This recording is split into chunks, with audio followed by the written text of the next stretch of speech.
شہزاد بھائی ایک بات میں آپ کو بتا دوں، یہ جو کرونا وائرس ہے نا، یہ وبا ہے، یہ آج کی نئی بات نہیں ہے.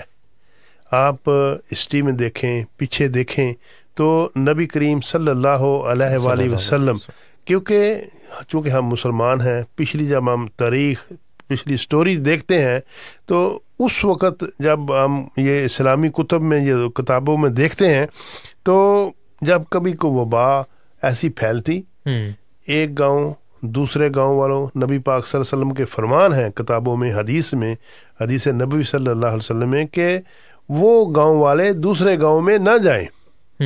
اگر ایک خدا نخواستہ کسی ایک گاؤں میں ایسا مسئلہ ہوا ہے، ایک شہر میں ہوا ہے، تو یہ شہر والے دوسرے گاؤں میں، شہر میں نہ جائیں، اور دوسرے شہر والے یا گاؤں والے اس شہر میں نہ آئیں. کیوں؟ کہ تاکہ وہ کنٹرول ہو، تاکہ وہ جو بیماری ہے، جو وبا ہے، دوسرے لوگوں تک منتقل نہ ہو، نہ پھیلے، کنٹرول کیا جائے. جب وہ لوگ ٹھیک ہو جائیں پھر آنا جانا شروع کر دیں. This was a Sufi Guidance Channel production.